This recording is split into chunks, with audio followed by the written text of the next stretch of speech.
pela oportunidade de participar e conversar um pouco com vocês hoje sobre Big Data, sobre tomada de decisões, sobre Machine Learning. Então, a gente vai estar falando basicamente de dados hoje para tomada de decisões. Eu vou perpassar alguns pontos, vou falar um pouco o que é esse Big Data, que tem surgido com maior, digamos assim, envergadura nos últimos tempos, né? Porque os dados estão se tornando cada vez mais importantes. A métrica da importância desses dados se dá justamente quando a gente fala na Lei Geral de Proteção de Dados, por que ela surge agora. E aí eu vou mostrar alguns slides para a gente ir trocando algumas ideias e falando um pouco de uma maneira mais simples para que vocês entendam o que é esse Big Data e como isso pode auxiliar vocês na empresa de vocês, desde que vocês tenham dados. Então, aqueles que não têm dados da sua empresa, esse é o momento de começar a pensar ou repensar a forma que você faz negócio para obter esses dados e tomar melhores decisões. Vou compartilhar minha tela aqui, tá? Se vocês estiverem vendo, me faz um joinha que eu estou vendo vocês. Beleza, estou vendo que vocês estão vendo minha tela. Então vamos lá, por que é enxergando o invisível, né? Como que os dados podem auxiliar a gente? Primeira coisa, esclarecendo o que é Big Data, tá? Terminologia de Big Data, ela é muito utilizada, mas ela é pouco precisa no que significa, né? Se a gente fizer uma tradução lateral, seria uma grande quantidade de dados, um número muito grande de dados, e é isso. Mas o que é muitos dados, né? Uma pessoa que tem 100 mil dados é muito dados, ou o cara que tem 5 milhões de dados é uma quantidade suficiente para ser considerada Big Data? Então, a gente tem essa problemática na dedução do que é a terminologia de Big Data, tá? Então, a gente trabalha com isso, mas, na verdade, são dados onde você trabalha ele a partir de algumas métricas, normalmente estatísticas e computacionais, para tomar decisões, tá? Então, o primeiro slide que eu trago, desconfigurou um pouco a imagem, tá, pessoal? Perdão, mas é a capa da revista Exame, de alguns meses, como a corrida pelos devs, tá? A corrida pelos desenvolvedores.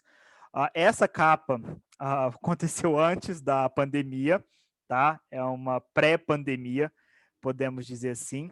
Então, naquele momento, a corrida já por desenvolvedores, por programadores e, sobretudo, pelos cientistas de dados já era muito grande, tá? Então, assim, de desenvolvedor, de programador que a gente conhece como o cara que faz site, o cara que faz sistema, o cara que faz aplicativo, desmembrou disso um programador específico para a área de dados, para vocês verem a importância dessa mensuração. Hoje a gente tem cientistas de dados que são programadores que trabalham apenas com dados, tá? E para vocês terem uma ideia da importância dos dados, em 2014, o preço dos dados como commodity ultrapassou, por exemplo, o petróleo, o barril de petróleo. Então, cada vez mais dados são muito valorizados no mercado. Então, isso dá a tônica, né? E depois da pandemia, acabou ficando mais importante. Por que é importante ter dados em mãos? Para tomar a decisão certa e economizar, certo? Mesmo que você gaste mais trabalhando esses dados, tempo e dinheiro trabalhando esses dados, depois você consegue uma economia na hora de buscar esse cliente, na hora de impulsionar redes sociais, você acaba tendo uma economia de recursos no futuro e sendo mais assertivo. Fazer impulsionamento sem ter o perfil do seu cliente é a mesma coisa de pingar uma gota num oceano. Então, você está fazendo um gasto que pode ser grande, considerável, mas é uma gota no oceano porque você atinge gente que não tem nada a ver com o perfil do seu negócio. Tá? Então, essa é uma problemática e por isso que os dados são importantes. Eu falei desse profissional de cientista de dados, né, que é o cara que trabalha. Hoje, empresas, né, como Uber, como iFood, como Netflix, Buzzer, Google, pagam salários iniciais de 15 mil reais em São Paulo para um cientista de dados e não conseguem encontrar um, tá? Devido à dificuldade. Apesar dos dados ainda serem muito importantes, a gente tem esse déficit, que é quase uma questão histórica, né, nacional, de não ter dados suficientes, de não trabalhar com dados, de não olhar métricas para tomar decisões. Infelizmente, ainda nas empresas, a gente tem aquela questão de sentar para fazer reunião, decidir que vamos tomar tal decisão, bater na mesa e falar, pronto, gente, é esse o caminho, sem ter nenhuma fundamentação, sem ter nenhuma argumentação técnica, sem ter dados que me mostrem se aquela decisão é de fato a melhor e onde vai levar a gente nessa tomada de decisão, tá? E aí eu trago, acho que é o caso mais emblemático de utilização de Big Data, né, e que ficou bem conhecido pela estrutura, tá?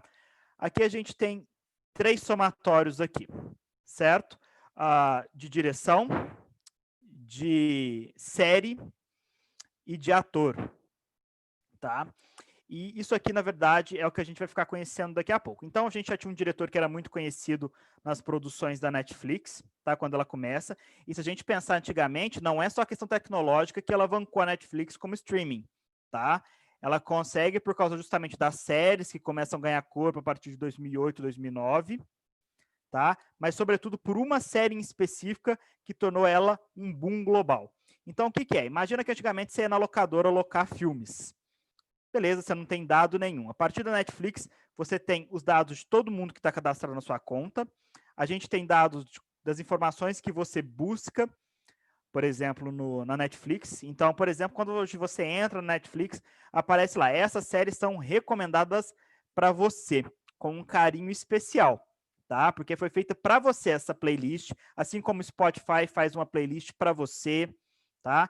Então tem todo esse carinho, que na verdade não são carinho, a gente vai entender que isso são os algoritmos que trabalham os dados. Então a Netflix fez uma somatória, tá? De um diretor que era mais buscado no seu sistema de busca, o House of Cards, que era uma série também muito conhecida na Inglaterra, e o Kevin Spacey como ator. Então ele pegou 3 informações da sua base de dados, da sua base de busca, tá? Para tomar a melhor decisão. E daí a gente chegou no que a gente conhece como House of Cards. É uma junção dessas 3 informações. Primeiro, o diretor. Segundo, a série inglesa. E terceiro, o ator mais procurado.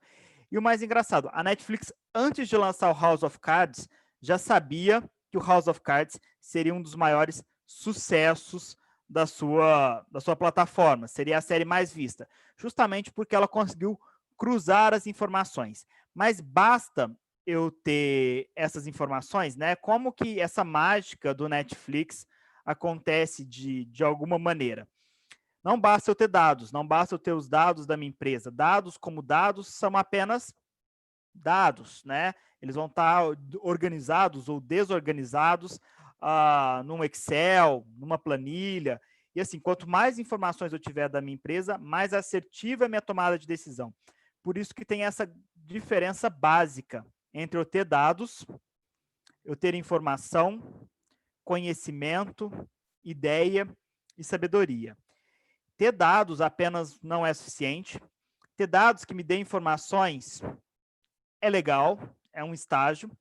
Que me dê conhecimento sobre o meu próprio negócio é importante. Que me dê ideias do que eu posso fazer é legal, mas que me dê sabedoria vai fazer com que eu finque raízes para tomar decisões mais assertivas, não só no presente momento, como no futuro. E quando a gente olha para Big Data em específico, né, quando a gente olha para dados, a gente tem sempre aquela ideia de fazer o seguinte, dado para mim é o seguinte, eu sei quanto que eu vendi esse mês, se cresceu 3% em relação ao mês passado, quanto cresceu em relação ao ano passado, que meses eu vendo mais, quem que é meu cliente, masculino ou feminino, qual que é a idade do meu cliente. Então, eu vou construindo isso que a gente chama de análise descritiva. Isso é Big Data? Não. Isso não é Big Data, tá? Por mais que você tenha uma quantidade infinita e o número de dados seja muito grande, se você faz isso com seus dados, você faz uma análise descritiva. Eles te ajudam a dar, na verdade, tomar decisões? Em alguma parte, sim, tá? Eles estariam conscritos aí, talvez na área do conhecimento. Podem te dar uma ideia? Acho pouco provável. Por isso que a gente tem essas linhas amarelas, os pontos amarelos e as linhas amarelas em ideia e sabedoria, que isso sim constitui o que a gente chama de Big Data, tá?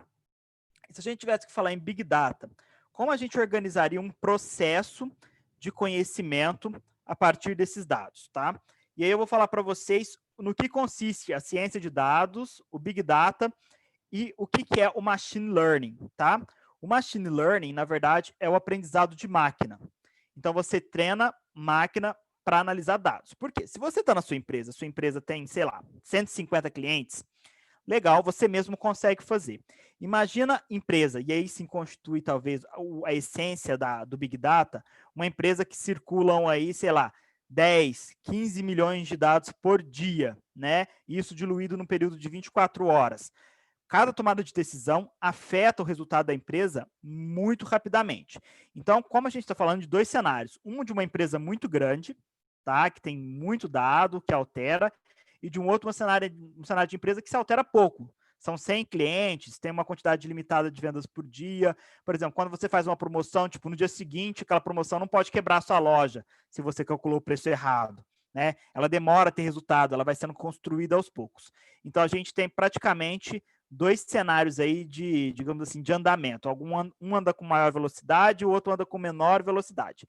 Mas a função em si do Big Data, né, do que a gente chama de machine learning, do aprendizado de máquina, e de considerar essas duas funções que estão aqui, de tornar seus dados não só em conhecimento de quem é o público, quanto que eu vendi, quanto que eu cresci, mas sim de conseguir construir ideias e sabedoria, como foi o caso da Netflix, tá? E estou falando da Netflix quando ela não era conhecida, quando a plataforma ainda era incipiente, não é o que é hoje como streaming, tá? Então, a gente consegue sim aplicar, conseguir fazer essas funções amarelas com esse modelo aqui. Esse aqui eu acho que foi o caminho mais simples que eu encontrei, talvez, de descrever o que seria, na verdade, esse Big Data, o que seria você trabalhar dados para conseguir ideias. Eu vou até parar de usar um pouco essas terminologias Big Data e Machine Learning para não confundir, tá? Porque a gente tem alguns conceitos que são mais precisos e tudo mais. A gente vai trabalhar com o dia a dia. Quando eu olho dados, vocês vão ver que aqui embaixo tem duas linhas. Uma linha chamada analítica e uma outra linha chamada analítica avançada, tá? Esses quadrinhos aqui que estão em cinza, eles representam o seguinte, representam aquilo que eu havia dito. Ah, quem que é o meu público? Quanto que eu vendi? Quanto que eu cresci? Que mês que eu mais vendo? Tudo isso, ele te dá dois tipos de informações. Uma é descritiva, o que está acontecendo na minha empresa agora. Quanto que eu vendi? Quantos meus clientes são mulheres? Quantos são homens? Qual que é o produto mais vendido? Então, ele me dá o cenário atual, o que está acontecendo. O diagnóstico é por que ocorreu. Então, por que ocorreu isso? Por exemplo, quando eu pego o meu histórico de venda, por que as vendas estão caindo? Né? Que informação macroeconômica pode explicar isso? A pandemia, por exemplo, explica por que as quedas das vendas aconteceram? Sim, explica. Então, tem dois diagnósticos, mas isso fica no campo analítico. Isso não é Big Data, isso não é, nossa, minha empresa faz isso. Ótimo, que bom, a sua empresa está fazendo o arroz com feijão. Ela está fazendo o básico. Não espere tirar daí ideias, tá? E nem, de alguma maneira, sabedoria, o conhecimento sólido, que é aquele que eu tinha falado. Você vai conseguir entender sua empresa, você vai conseguir gerenciar, essa palavra, você vai conseguir gerenciar a empresa, mas vai servir pouco para você ter novas ideias de produtos ou alguma coisa do tipo. Na hora que você for para a reunião, você vai conseguir mostrar essas informações, mas aí você vai bater na mesa e decidir que seu novo produto é aquele que muitas das vezes não tem nada que ver, tá? E como é que a gente faz essa parte cinza, analítica? É básico, aritmética simples, quantos por cento cresceu, qual que foi meu faturamento, relatório, tabela. Se a gente for um pouquinho mais avançado, a gente faz a plataforma de BI para poder ter uma interatividade em algum sentido e analisar essas informações. Depois a gente vai para a barrinha, que é a azul, que é a analítica avançada, tá? Aí sim as coisas começam a tomar uma proporção melhor. E a gente vai ter três informações que são importantes. Uma, preditivo, outra, prescritivo e o terceiro, cognitivo, tá? Como que é organizado isso no processo de decisão, de tomada, na verdade, tomada de decisão dentro de uma empresa, tá? O que provavelmente vai acontecer. E aí, quando eu falo o que provavelmente vai acontecer, eu olho e falo assim, nossa, a gente vai sentar lá na mesa para reunião e a gente vai fazer uma tabela falando assim, o que vai acontecer ano que vem? Dólar vai subir, inflação vai subir, o que pode acontecer? A gente faz um chutômetro e é isso? Não. O que provavelmente vai acontecer é que, na verdade, você tem cálculos estatísticos que demonstram qual que é a projeção, por exemplo, de receita da sua empresa, qual que é a projeção do que vai acontecer, por exemplo, com as vendas. Eu trouxe até um caso prático que eu montei aqui rapidamente, tá? Sobre a associação do comércio, sobre associados, como que é um preditivo, tá? Então, a partir desse preditivo, você vai conseguir construir informações, projeções, melhor dizendo, para analisar o que vai acontecer. Por isso da predição, né? De você antecipar as ações futuras para tomar a decisão. A partir do momento que eu sei que, por exemplo, estou falando especificamente da associação comercial, tá? A gente tem um número de associados e a gente sabe que tantos associados podem sair num período, sei lá, de X dias, se eles consumirem menos que R$500 em 4 meses. Eu consegui fazer isso a partir de um cálculo estatístico chamado árvore de decisão, tá? Então, aí eu vou fazer prescrição. O que é prescrição? Como podemos garantir que realmente aconteça ou que isso não aconteça? Como que isso funciona? Se eu sei que tantos associados vão deixar minha associação, ou se eu sei que alguns clientes não têm reincidência de compra, eu tenho que mudar aquele cenário. Então, a partir daqueles dados, eu faço o prescritivo. Então, eu consigo fazer meta. Meta é a seguinte questão. É muito mais do que você chegar e montar um slide e pressupor que você tem que faturar R$500 mil até dezembro. Você tem que faturar R$100 mil até dezembro. Não funciona assim as coisas. Na verdade, nem sempre é possível. E isso você só consegue tomar decisões a partir dos dados, tá? E o cognitivo aí sim, é reunião baseado nisso. E aí, de acordo com o que você aprendeu, qual é a melhor decisão para se tornar. Então, o preditivo a gente faz uma previsão. O prescritivo a gente organiza, na verdade, e faz com que a prescrição, quase prescrição médica, que aquilo que a gente se propôs a fazer realmente se cumpra e a gente consiga alterar o cenário, e o cognitivo é uma tomada de decisão. Isso sim é o que a gente constitui, talvez trabalhar com Big Data, que é o Machine Learning, né, que seria utilizar esses termos aí para fazer algo além, conseguir ideia, conseguir conhecimento. Isso é ciência de dados, isso é estatística avançada, isso é algoritmo. E como que isso funciona, tá? Aí eu vou passar para um outro slide. Isso, na verdade, onde isso é aplicado, primeiramente? Isso é aplicado desde você desenhar perfil mais correto de cliente, não quem quer sexo e qual é a idade, comportamento de consumo do seu cliente, crescimento de vendas, planejamento, maximização, administração, inclusive de estoque, fraude, controle, monitoramento. Então, assim, o campo de aplicação disso é o mais grande, assim, digamos assim, possível, tá? E aí, isso está em todo momento, tá? Então, a questão aí, a gente está falando, basicamente, para chegar nesse ponto e organizar tudo isso, você precisa de uma coisa básica, que são dados. Dados hoje, primeiramente, tem que tomar todos os cuidados nessa organização desses dados, por causa da Lei Geral de Proteção de Dados. Dados você colhe desde as questões de venda sua, organizando um processo lá no seu caixa, se a sua empresa é uma loja física, se a sua empresa é um e-commerce, a infinidade de dados é dada, porque esse processo já está organizado, e a partir disso você consegue construir. A gente constrói desde informações básicas nisso, até coisas que vocês provavelmente já supuseram em algum momento da vida de vocês, como, por exemplo, deixar o celular de vocês do lado e, de repente, você está falando, nossa, estou com uma vontade muito grande de fazer um curso de inglês. E quando você rola um feed seu, aparece cursos de inglês. Quando você clica em alguma coisa do Eric Rocha, sei lá, 6 em 7, acho que acredito que seja esse o nome, aquilo começa a te perseguir você por toda a sua vida, em todos os feeds que você clicar.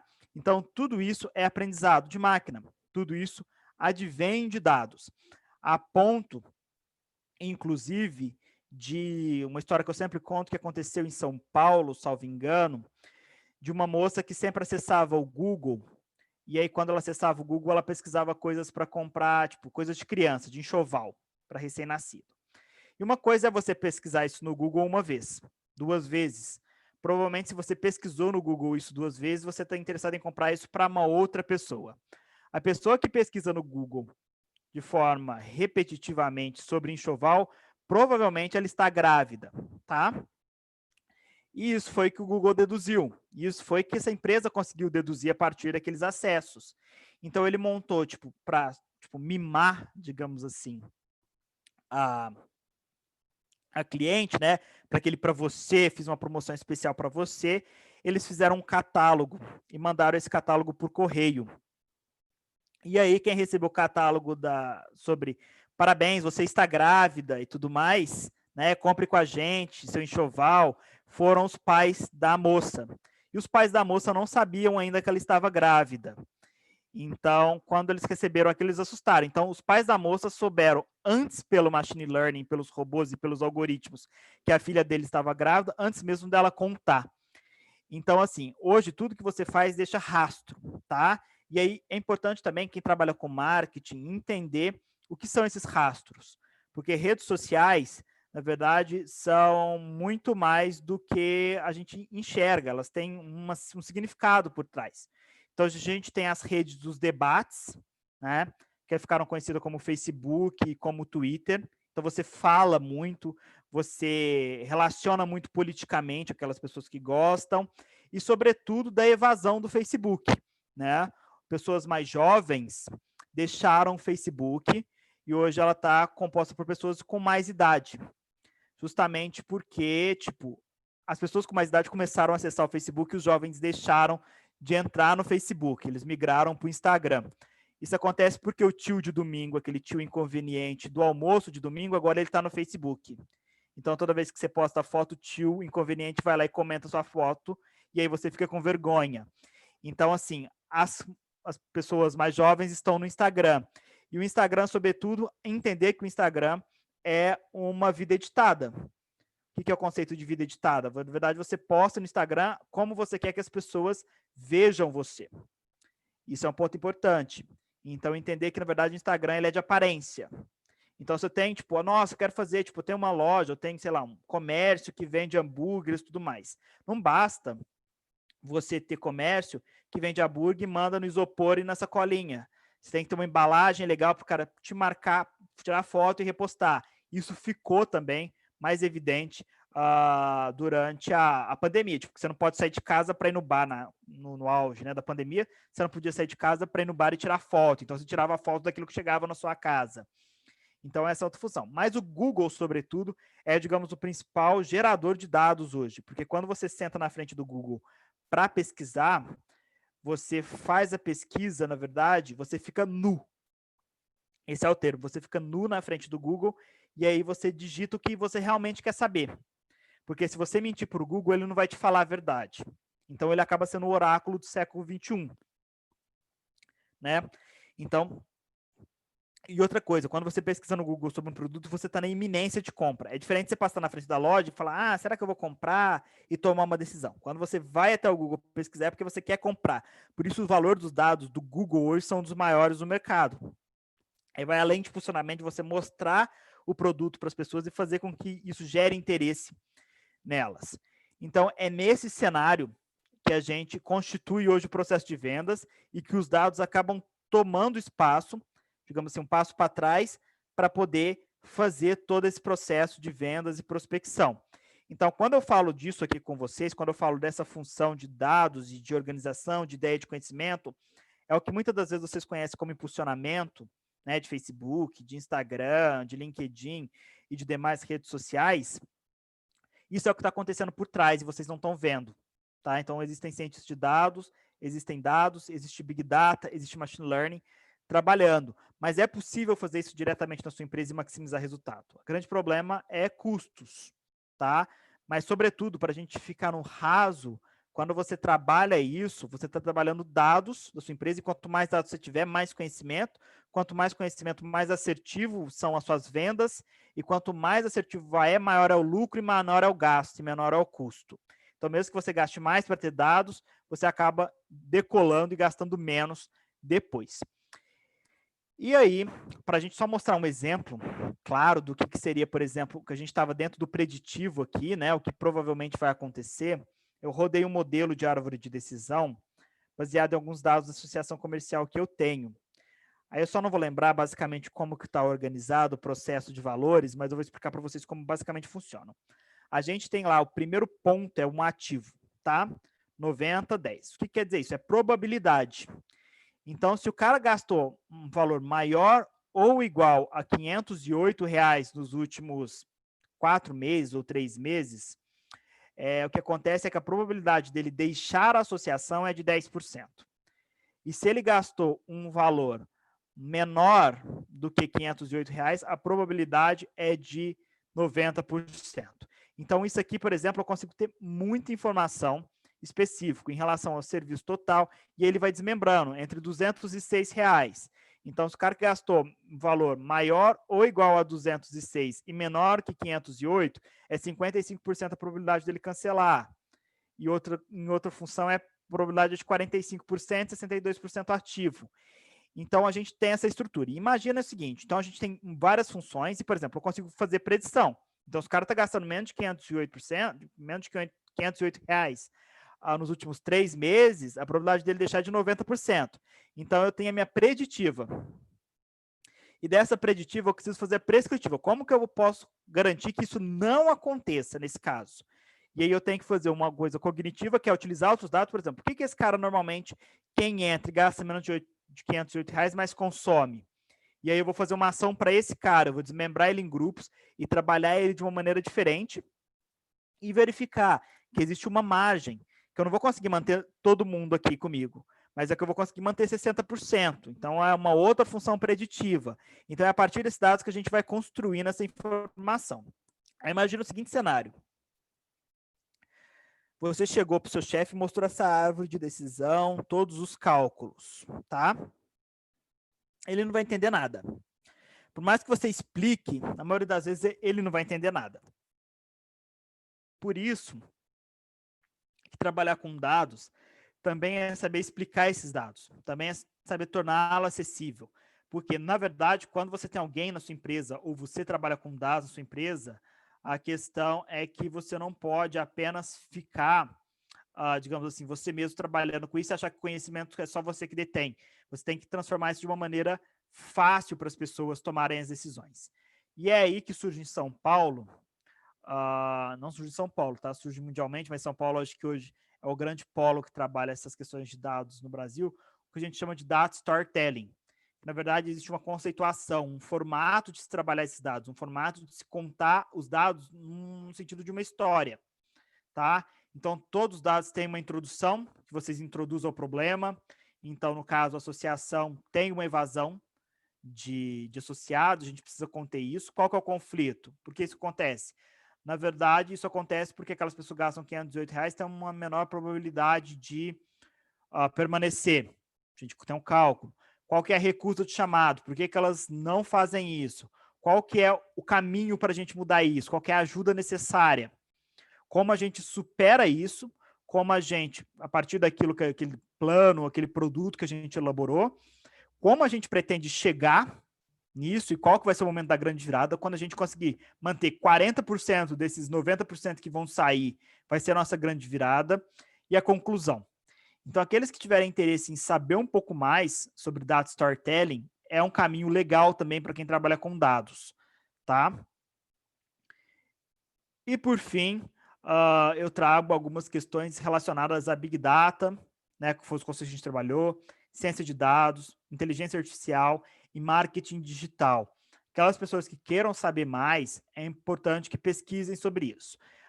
Brinco com todo mundo que a melhor forma de se buscar o conhecimento é indo atrás dele, tá? Não pagando.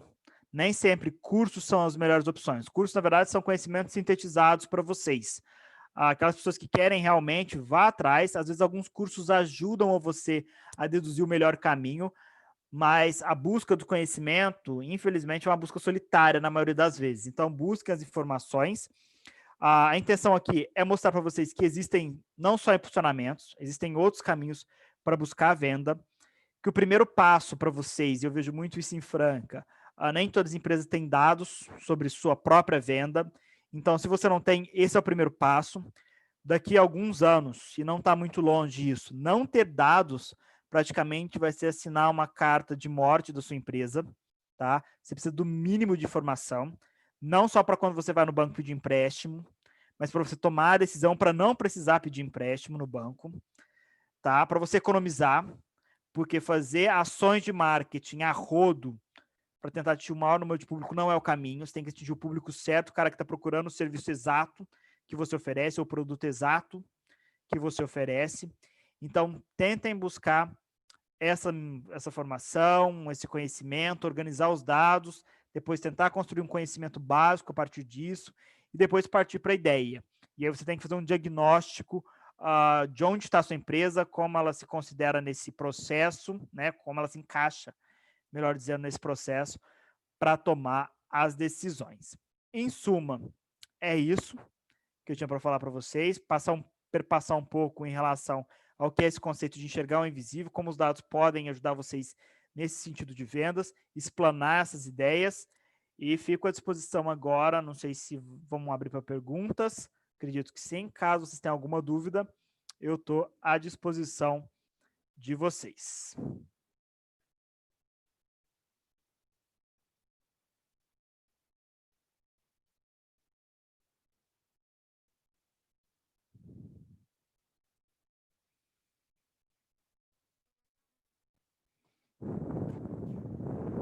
Edna, muito obrigada pela sua Eu que participação. agradeço. Se tiver alguém que está com alguma dúvida aí, quiser abrir o microfone, a câmera, essa é a hora de perguntar para a Edna.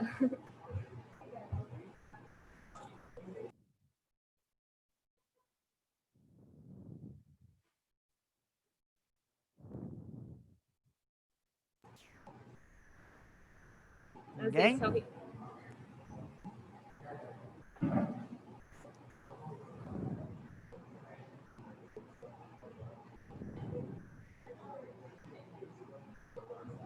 Você vai ver agora, tem algumas mensagens aqui. Em suma é isso, de fato, na verdade, é mostrar para vocês que existe, na verdade, muito a mais do que a gente consegue enxergar, né? As plataformas que hoje a gente utiliza para impulsionamento são todas baseadas nessa sistemática, então, sobretudo, os dados são importantes, tentem organizar os dados da empresa de vocês, quanto mais dados vocês tiverem, melhor, mais fácil vai ficar a tomar a decisão. Se tivesse dar um conselho, parem, talvez, pode falar, tem uma pergunta, pode escrever aqui ou abrir o microfone. E tentem parar de bater a mão e tomar decisões a partir do aleatório, tá? Sempre a partir de dados. Pode fazer a pergunta, escrever ou abrir o microfone. Adna, é o Matheus aqui. Pode falar, Matheus. Tinha falado com o Diogo anteriormente sobre o negócio que a minha madrinha está abrindo, que ela vai fazer uma prestação de serviços financeiros, né? Um BPO para, enfim, para pequenas empresas e médias, que é o foco dela. Como que ela faz um direcionamento no impulsionamento de alguma publicação? Qual que é o público-alvo que ela vai conseguir, aliás, reformular a pergunta, como ela vai conseguir direcionar isso para um público-alvo nas redes sociais, visto que a clientela dela serão empresas? Certo. Nas empresas a gente tem uma rede social que é, digamos assim, a hegemônica, tá? Nesse sentido de empresa, de impulsionamento, a gente fala B2B. O LinkedIn. Por quê? Porque o LinkedIn hoje, quando você vai fazer um impulsionamento, primeiro que a maioria das pessoas que estão interessadas em trabalho, que tem uma visão aberta para receber informações e buscar coisas novas, estão no LinkedIn. Segunda informação, você consegue puxar por cargos, tá? Então, eu quero o cara só que é CEO de empresa, eu quero o cara que é assistente administrativo, eu quero o cara que é do jurídico. Então, ele busca essas informações e faz ou que você apareça no feed do LinkedIn do cara, ou que você, de alguma maneira, envie uma mensagem automática. Ele permite isso, tá? E questão de assertividade, porque você consegue fazer isso, por exemplo, no Facebook. Mas o Facebook, ele é muito aleatório. Então, assim, a maioria das pessoas coloca lá que, tipo, trabalhou na VASP, sei lá o quê, e não tem nada que ver com nada. Então, assim, ele ficou com muito de informação que, na verdade, desculpa a expressão, mas é lixo, tá? Então, o LinkedIn para impulsionamento B2B é o melhor caminho nesse sentido. E aí, busque o LinkedIn, e eles estão trabalhando com uma plataforma hoje de divulgação muito interessante, que abrange, que você consegue acessar e ver, por exemplo, olha, em Franca. Quero fazer em Franca. Então, Franca, cara que é CEO de empresa, do ramo de alimentação, e ele te dá, olha, tipo, em Franca tem, sei lá, 1.500 pessoas com esse perfil. E aí você consegue impulsionar ou enviar direct. Então, você pode falar, olá, fulano. Ele deixa aberto o campo, e aí vai como se você estivesse enviando a mensagem e chamando a pessoa para conversa. Então, assim, é um campo bem fértil para quem quer impulsionar B2B, eu recomendo. Maravilha, meu querido. Obrigado. De nada. Alguém mais? Não? Pessoal, em suma, é isso. Espero que tenha pelo menos trazido algo de novo nessa quinta-feira, dia 12, para vocês. Tem muita coisa na internet, busca informações. Recebi já alguns WhatsApps quando a gente fez essa divulgação de pessoas que falam assim, Adnan, qual que é a melhor universidade para fazer aula de data science, ciência de dados? Não tem, cara. Não tem. O que, na verdade, que você vai ter que fazer é buscar as informações e tentar achar e montar esse quebra-cabeça que você vai conseguir. Falei, inclusive, lá daquelas funções de emprego e tudo mais. Muitas delas não exigem nem formação. Tá? Às vezes o cara tiver formação em engenharia, alguma coisa do tipo legal, mas na maioria das vezes é o que você já fez, um portfólio, o conhecimento que você tem. Então, assim, quem gosta de dados, quem vai atrás, vai conseguir achar muita coisa e espero que isso aqui tenha pelo menos esclarecido para mostrar para vocês que tão grande é a nuvem sobre o que é Big Data, que a gente consiga pelo menos colocar o pé no chão e colocar algumas caixinhas assim didaticamente o que são essas informações e a importância dos dados na empresa. Gente, muito obrigado pela participação de vocês, foi uma honra agradecer a Associação do Comércio e Indústria de Franca pela participação e estou sempre à disposição de vocês. Estou aí na CIF, sou coordenador do Instituto de Economia da CIF, estou sempre aí. Qualquer dúvida, basta chamar a gente que a gente dá todo o suporte a vocês, certo? Gente, muito obrigado, grande abraço e ótimo fim de quinta-feira para todo mundo. Adnan, muito obrigada. Obrigada a todo mundo que esteve presente com a gente esses 2 dias. Daqui 15 dias a gente vai ter o próximo webinar. Então, assim, quem se inscreveu também para ganhar um certificado vai receber o convite. Tá? Então, conto com a participação de vocês. Muito obrigada, gente. Boa quinta-feira para vocês. Tchau, tchau. Obrigado.